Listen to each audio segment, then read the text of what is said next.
Hello friends, welcome to ಕಲಾ vlogs. So ಮೊನ್ನೆ ನಾನು ನಿಮಗೆ ಹೇಳಿದ್ದೆ ಒಂದು ಲಾಂಗ್ ಡ್ರೈವ್ಗೆ ಹೋಗಿದ್ವಿ ಅಂತ. ಸೊ ಬೆಳಗ್ಗೆ ಪಲಾವ್ ಮಾಡ್ಕೊಂಡು ತಿಂದ್ಬಿಟ್ಟು ಆಮೇಲೆ ನನ್ನ ಹಸ್ಬೆಂಡ್ ವಾರ್ಡ್ರೋಬ್ನ ನಾನು ಇನ್ನೂ ಆರ್ಗನೈಸ್ ಮಾಡಿರಲಿಲ್ಲ. ಸೊ ಅವರೇ ಪಾಪ ಮಾಡ್ಕೋತೀನಿ ಅಂತ ಮಾಡಿಕೊಂಡ್ರು. ಮಧ್ಯದಲ್ಲಿ ನಿದ್ದೆನೇ ಬಂದುಬಿಡ್ತು ಅವರಿಗೆ. ಪಲಾವ್ ಬೇರೆ ಬೆಳಗ್ಗೆ ತಿನ್ನೋದು. ಆ್ಯಕ್ಚುಲಿ ಬೆಳಗ್ಗೆ ಅಂದರೆ ನಾನು ಬ್ರಂಚ್ ಅಂದೆ ಅಲ್ವಾ. ಸೊ ಬ್ರೇಕ್ಫಾಸ್ಟ್ ಆದಮೇಲೆ ಲಂಚ್ಗಿಂತ ಮುಂಚೆ ಮಾಡೋದಕ್ಕೆ ಬ್ರಂಚ್ ಅಂತಾರೆ. ಸೊ ಅದಕ್ಕೆ ನಾನು ಒಂದು 11:30 ಸುಮಾರು ನಾನು ಬ್ರೇಕ್ಫಾಸ್ಟ್ ಕೊಟ್ಟೆ. ಪಾಪ ಅವ್ರಿಗೆ ತಿಂದ್ಬಿಟ್ಟು ಅವ್ರು ಮಲ್ಗೆ ಬಿಟ್ಟರು. ಒಂದು 4 ಬಾಸ್ಕೆಟ್ ಬಟ್ಟೆನ ಮಾತ್ರ ಮಡಿಸ್ಬಿಟ್ಟು. ಅದಾದಮೇಲೆ ನಾವು ನಮ್ಮ ಅಕ್ಕನ ಮಗನಿಗೆ ಒಂದು ಸ್ವಲ್ಪ ಸುತ್ಸೋಣ ಅಂತ ಹೇಳಿಬಿಟ್ಟು ಆದಿಯೋಗಿ ಸೆಂಟರ್ ಏನಿದೆ ಅಲ್ವಾ, ಈಶಾ ಫೌಂಡೇಶನ್ ಅವ್ರದ್ದು, ಸೊ ಅಲ್ಲಿಗೆ ಹೋಗೋಣ ಅಂತ ಹೇಳಿಬಿಟ್ಟು ನಾವು ರೆಡಿಯಾಗಿ ಹೊರಟಿದ್ವಿ. ಹಾಗೆಯೇ ನನ್ನ ಹಸ್ಬೆಂಡ್ ಅತ್ತೆ ಮಗಳಿದ್ದಾಳೆ, ಅವಳು ಇಲ್ಲೇ ಇರ್ತಾಳೆ ರಾಜಾಜಿನಗರಲ್ಲಿ. ಸೊ ಅವಳನ್ನು ಹಾಗೇ ಪಿಕಪ್ ಮಾಡ್ಕೊಂಡು ಹೋಗೋಣ ಅಂತ ಹೇಳ್ಕೊಂಡು ನಾವು ಹೊರಟ್ವಿ. ಸೊ ಎಲ್ಲರೂ ಸೇರಿ ಹೋಗಬೇಕಾದ್ರೆ ಸುಮಾರು ಒಂದು ಆಲ್ಮೋಸ್ಟ್ 1:30-2 ಗಂಟೆ ಹತ್ರ ಆಗೋಗಿತ್ತು. ಬಟ್ ವೆದರ್ ಮಾತ್ರ ತುಂಬಾ ಫೇವರಿಂಗ್ ಇತ್ತು ಆವತ್ತಿನ ದಿನ. ನಾನು ತುಂಬ ಬಿಸಿಲಿರುತ್ತೆ ಅಂದ್ಕೊಂಡಿದ್ದೆ. ನಾವು ಯಲಹಂಕ ಫ್ಲೈಓವರ್ ಇನ್ನೂ ಹತ್ತಿರಲಿಲ್ಲ. ಹೆಬ್ಬಾಳಿಂದ ಲೆಫ್ಟ್ ತೊಗೊಂಡಿದ್ದೆ, ವೆದರೇ ಚೇಂಜ್ ಆಗೋಯಿತು ಕಂಪ್ಲೀಟ್ಲಿ. ತುಂಬ ತಂಪಾಗೋಯಿತು, ಮೋಡ ಎಲ್ಲ ಮುಸುಕೊಂಡು ಕೊನೆಗೆ ಆಮೇಲೆ ಮಳೆನೇ ಬಂದ್ಬಿಡ್ತು. ನನಗಂತೂ ತುಂಬಾ ಖುಷಿ ಆಗೋಯಿತು. ಬೆಂಗಳೂರಲ್ಲಿ ಇಷ್ಟು ಬೇಗ ಮಳೆ ಲಾಸ್ಟ್ ಇಯರ್ ಬಂದಿರಲಿಲ್ಲ. ಆ್ಯಕ್ಚುಲಿ ಮಿಡ್ ಏಪ್ರಿಲ್ ಆರ್ ಮೇಯಿಂದ ಏನೋ ಸ್ಟಾರ್ಟ್ ಆಗಿತ್ತು ಅನಿಸುತ್ತೆ. ಹಾಗೆ ತುಂಬಾ ಬಿಸಿಲು ತುಂಬಾ ಎಕ್ಸ್ಟ್ರೀಮ್ ಇತ್ತು ಲಾಸ್ಟ್ ಟೈಮ್. ಈ ಸತಿ ಅಷ್ಟು ಹಾರ್ಶ್ ಏನಿಲ್ಲ ಅಂದ್ಕೊತೀನಿ ಬಿಸಿಲು. ಬಟ್ ಮಳೆ ಬಂದಿದ್ದು ಮಾತ್ರ ತುಂಬಾ ಸರ್ಪ್ರೈಸ್ ಆಗೋಯ್ತು ನನಗೆ. ಬಟ್ ಒಂಥರ ನಾವು ಲಾಂಗ್ ಡ್ರೈವ್ ಹೋಗಿದ್ದು ಸಾರ್ಥಕ ಆಯ್ತಪ್ಪ ಅಂತ ಅನ್ನಿಸ್ತು ನನಗೆ. ಅಷ್ಟು ಚೆನ್ನಾಗಿತ್ತು ವೆದರ್. ಆಮೇಲೆ ಹೈವೇ ಬೇರೆ ಅಲ್ವಾ, ಇನ್ನೂ ನೋಡೋಕ್ಕೆ ತುಂಬಾ ಚೆನ್ನಾಗಿ ಅನಿಸುತ್ತೆ. ಸೊ ಹಾಗೆ ಅದರದ್ದು ಒಂದೆರಡು ಕ್ಲಿಪ್ಸ್ನ ಇಲ್ಲಿ ತೊಗೊಳ್ಳೋಣ ಅಂತ ಹೇಳಿಬಿಟ್ಟು ನಾನು ಆ್ಯಡ್ ಮಾಡ್ತಾಯಿದ್ದೆ. ಸೊ ನಾವು ಫಸ್ಟ್ ಹಾಗೆ ರೋಡಲ್ಲಿ ಹೋಗ್ತಾ ಇರಬೇಕಾದ್ರೆ ಒಂದು ರೋಡ್ ಮಿಸ್ ಆಯಿತು ನಮಗೇನು ನಂದಿ ಹಿಲ್ಸ್ ಕಡೆ ಹೋಗಬೇಕು ಅನ್ನೋ ಪ್ಲ್ಯಾನ್ಸ್ ಇರಲಿಲ್ಲ. ಬಟ್ ಹಾಗೆ ಹೋಗ್ತಾನೆ ರೋಡಲ್ಲಿ ನಾವು ಲೆಫ್ಟ್ ತೊಗೊಂಡ್ಬಿಟ್ವಿ. ನಮಗೆ ಹಸಿವಾಗ್ತಾಯಿದೆ, ಏನಾದರೂ ತಿನ್ಕೊಳ್ಳೋಣ ಅಂತ ಹೇಳಿಬಿಟ್ಟು. ಸೊ ಅಲ್ಲಿ ಲೆಫ್ಟ್ ತೊಗೊಂಡು ಹೋಗ್ತಾ ಇರಬೇಕಾದ್ರೆ ನಮಗೆ ಭೋಗಿ ನಂದೀಶ್ವರ ಅಂತ ಒಂದು ಟೆಂಪಲ್ ಸಿಕ್ತು. ಅಲ್ಲಿ ಹೋಗಿ ನೋಡ್ತೆ. ಆ್ಯಕ್ಚುಲಿ ನಮಗೆ ಆ ಟೆಂಪಲ್ಗೆ ಹೋಗಬೇಕು ಅನ್ನೋ ಪ್ಲ್ಯಾನ್ಸ್ ಏನೂ ಇರಲಿಲ್ಲ. ಬಟ್ ಅದ್ರ ಆಪೋಸಿಟ್ ನಾನು ಹೇಳ್ದಂಗೆ ಹಾಗೆ ನಮಗೆ ಹಸುವಾಗಿತ್ತು, ಊಟ ಮಾಡ್ಕೋಬೇಕು ಅಂತ ನಾವು ನಿಲ್ಲಿಸಿದಾಗ ಅದ್ರ ಎದುರುಗಡೆ ತುಂಬ ಕಾರ್ಗಳು ನಿಂತ್ಕೊಂಡಿದ್ವು. ಏನಪ್ಪ ಇದೆ ಅಲ್ಲಿ, ಏನಕ್ಕೆ ಇಷ್ಟೊಂದು ಕಾರ್ಗಳು ನಿಂತ್ಕೊಂಡಿದೆ, ಏನಿದೆ ಅಂತ ನೋಡೋಕ್ಕೆ ಅಂತ ಹೋದರೆ ಅದು ಭೋಗಿ ನಂದೀಶ್ವರ ದೇವಸ್ಥಾನ ಅಂತ ಬರೆದಿತ್ತು. ಸೊ ಹಾಗೆ ಹೋಗೋ ಮುಂಚೆ ನಾನು ಸುಮ್ಮನೆ ಗೂಗಲಲ್ಲಿ ನೋಡಿದೆ ಏನು ವಿಶೇಷತೆ ಈ ಟೆಂಪಲ್ದು ಅಂತ. ನಾನಂತೂ ತುಂಬಾ ಥ್ರಿಲ್ ಆದೆ ಗೂಗಲಲ್ಲಿ ನೋಡಿದಾಗ. ಸೊ ಅದು more than 1000 years old temple ಅದು. ಸೊ ನನಗಂತೂ ಅದು ನೋಡಲೇಬೇಕು ಅಂತ ತುಂಬ ಆಸೆ ಆಯಿತು. ಸೊ ನನ್ನ ಹಸ್ಬೆಂಡ್ ಹೇಳ್ತಾಯಿದ್ರು, ಬೇಡಮ್ಮ ಲೇಟಾಗಿ ಹೋಗುತ್ತೆ ಒಳಗಡೆ ಹೊರಟೋದ್ರೆ. ಈಗ ಅದು ಆ್ಯಕ್ಚುಲಿ ಮೇನ್ ರೋಡಿಂದ ಸ್ವಲ್ಪ ಒಳಗಡೆ ಇದೆ, ಒಂದು 500 ಮೀಟರ್ or 300 ಮೀಟರ್ ಅಷ್ಟು ದೂರ ಇದೆ.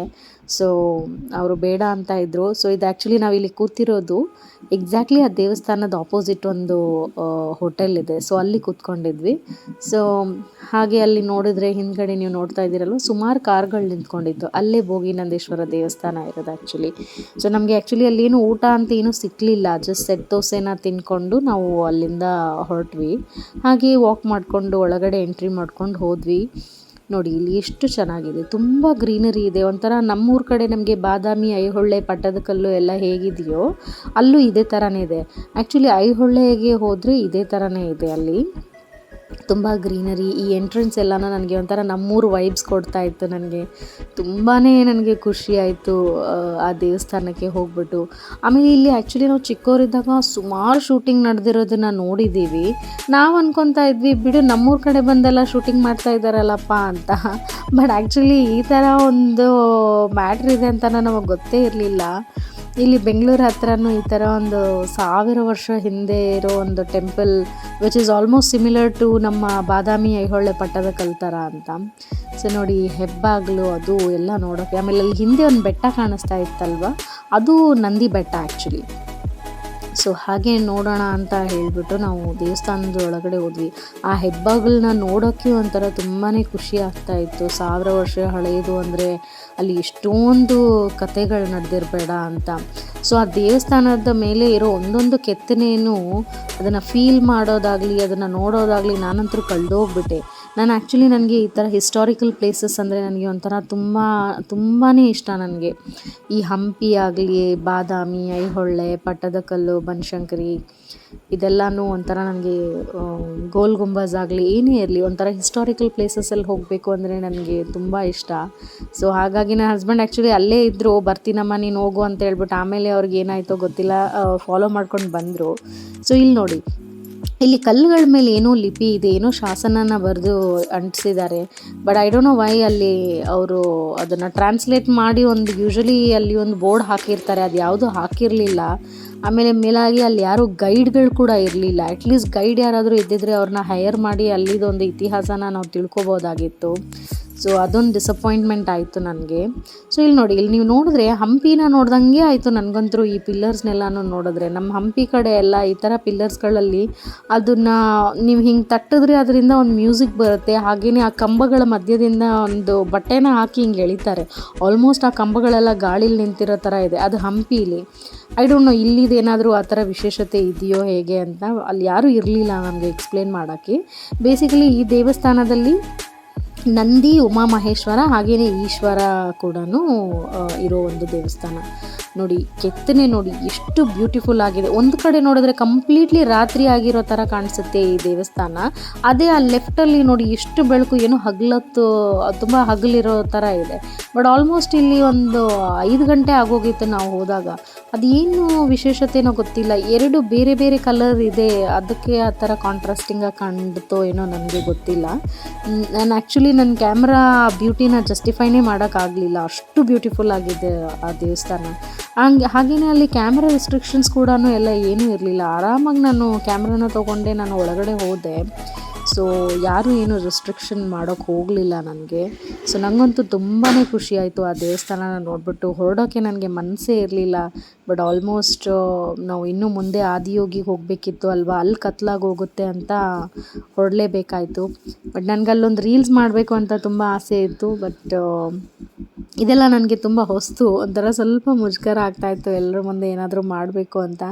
ಬಟ್ ಈಗ ವ್ಲಾಗಿಂಗ್ ಮಾಡಬೇಕು ಅಂತ ಅಂದ್ಕೊಂಡಿರೋದ್ರಿಂದ ಸ್ವಲ್ಪ ನಾನು ಪಬ್ಲಿಕ್ಕಲ್ಲಿ ಕಂಫರ್ಟೇಬಲ್ ಆಗಬೇಕಾಗತ್ತೆ. ಕೆಲವೊಂದು ಕ್ಲಿಪ್ಸ್ ತೊಗೊಳಕ್ಕಾಗಲಿ, ಕೆಲವೊಂದು ರೀಲ್ಸ್ ಮಾಡೋಕ್ಕಾಗಲಿ, ಅಥವಾ ಕೆಲವು ವಾಯ್ಸ್ ಓವರ್ ಕೊಡೋದಕ್ಕಾಗಲಿ ಸ್ವಲ್ಪ ಕಂಫರ್ಟೇಬಲ್ ಆಗಬೇಕು ಅಂತ. ಸ್ಟಾರ್ಟಿಂಗ್ ನನಗೆ ಆ್ಯಕ್ಚುಲಿ ನನ್ನ ಹಸ್ಬೆಂಡ್ ಮುಂದೆನೂ ನಾನು ವಾಯ್ಸ್ ಓವರ್ ಮಾಡಬೇಕು ಅಂದರೆ ಒಂಥರ ಸ್ವಲ್ಪ ನಾಚಿಕೆ ಆಗ್ತಾಯಿತ್ತು ನನಗೆ. ಬಟ್ ಹೋಗ್ತಾ ಈಗ ಸ್ವಲ್ಪ ಕಲಿತಾ ಇದ್ದೀನಿ.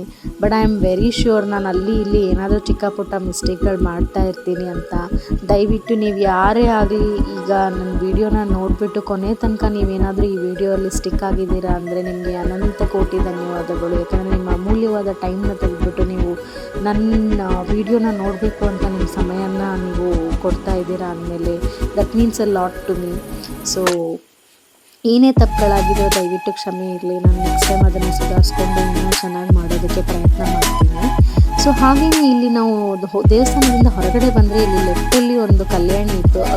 ಕಲ್ಯಾಣಿನೂ ಅಂತ ಹೇಳ್ತಾರೆ, ಕೆಲವರು ಪುಷ್ಕರಣಿ ಅಂತಲೇ ಹೇಳ್ತಾರೆ ಅನ್ಕೋತೀನಿ. ಸೊ ಇಲ್ಲಿ ಆ್ಯಕ್ಚುಲಿ ತುಂಬ ಶೂಟಿಂಗ್ಗಳು ನಡೆದಿದೆ. ಈ ಕಲ್ಯಾಣಿನ ನೀವು ನೋಡೇ ಇರ್ತೀರ almost all.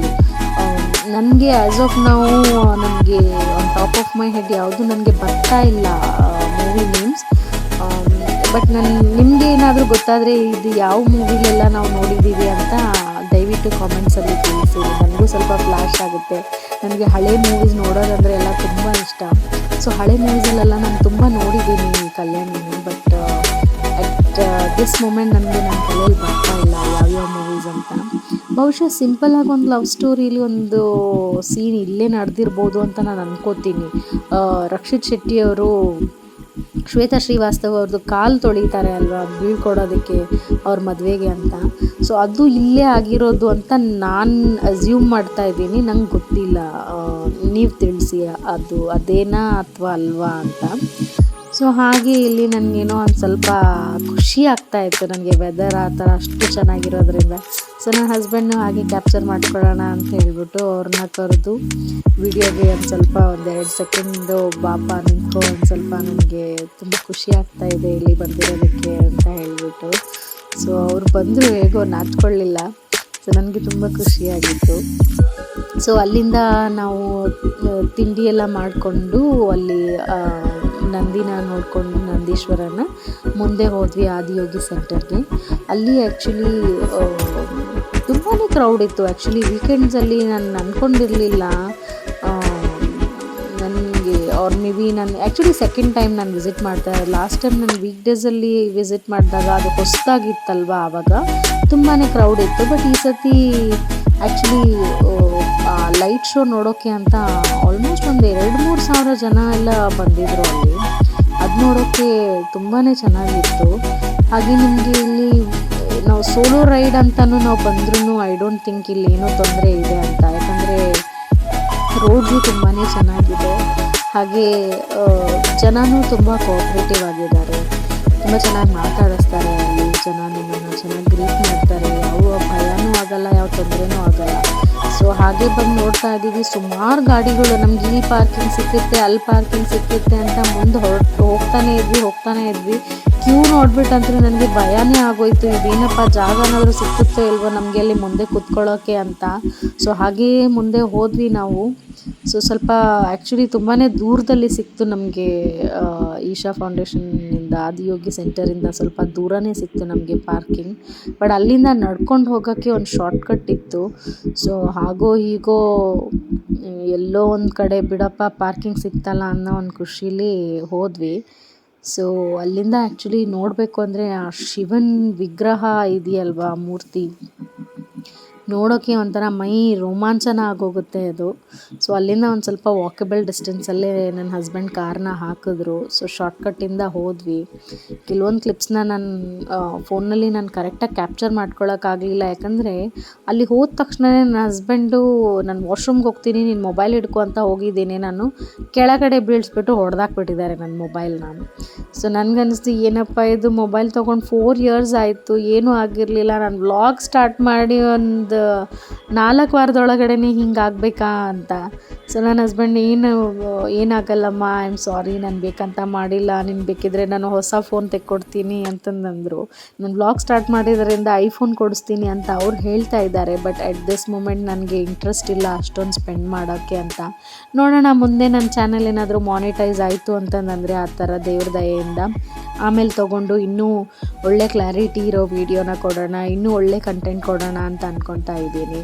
So may be ಈಗ ಸದ್ಯಕ್ಕೆ ಇಷ್ಟು ಲಾಂಗ್ ವೀಡಿಯೋಸ್ನ ನಾನು ಮಾಡಿ ಹಾಕೋದ್ರಿಂದ ಕೆಲವರಿಗೆ ಇದು ಎಂಟರ್ಟೈನಿಂಗ್ ಅನ್ನಿಸ್ಬೋದು, ಕೆಲವರಿಗೆ ಅಷ್ಟಾಗಿ ಎಂಟರ್ಟೈನಿಂಗ್ ಅನಿಸ್ತೇ ಇರ್ಬೋದು.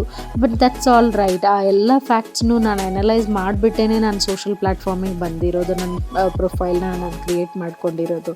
ಎಲ್ಲ ಥರದ ಫೀಡ್ಬ್ಯಾಕಿಗೂ, ಎಲ್ಲ ಥರ ಜನಗಳ ಅಭಿಪ್ರಾಯಕ್ಕೂ ನಾನು ಓಪನ್ ಇರಲೇಬೇಕು, ಅದನ್ನು ಪಾಸಿಟಿವ್ ಆಗಿ ರಿಸೀವ್ ಮಾಡ್ಕೋಬೇಕು ಅಂತ.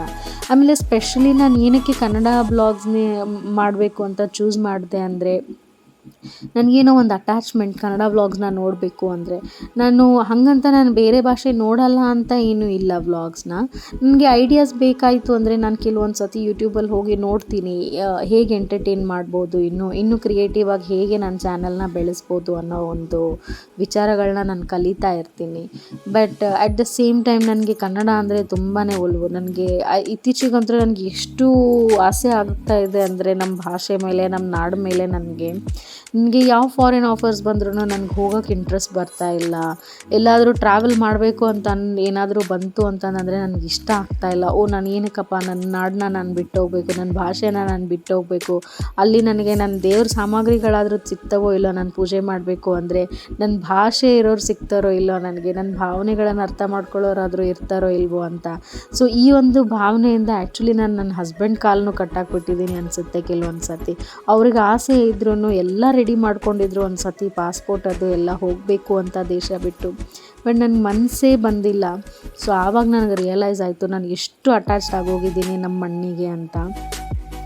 ಸೊ ಇಲ್ಲಿ ನಾನು ಈ ಕೆಲವೊಂದು ಕ್ಲಿಪ್ಪಿಂಗ್ಸ್ನ ನಾನು ಆ್ಯಡ್ ಮಾಡಿದೆ ಈ ಲೈಟ್ ಶೋದು. ಆ್ಯಕ್ಚುಲಿ ನನಗಂತೂ ಇದನ್ನೆಲ್ಲ ನೋಡಿದ್ರೆ ಮೈಯೆಲ್ಲ ಫುಲ್ 15 ಮಿನಿಟ್ಸು ನನಗೆ ಗೂಸ್ ಬಂಪ್ಸ್ ಹಾಗೇ ಇತ್ತು. ಒಂಥರ ಮೈಯೆಲ್ಲ ರೋಮಾಂಚನ ಆಗಿಬಿಡುತ್ತೆ ನಮಗೆ ಆ ಮ್ಯೂಸಿಕ್ಕಿಗೆ, ಅವ್ರು ಹೇಳ್ತಾ ಇರೋ ಬ್ಯಾಕ್ಗ್ರೌಂಡ್ ಸ್ಕ್ರಿಪ್ಟಿಗೆ ಅದೆಲ್ಲನೂ.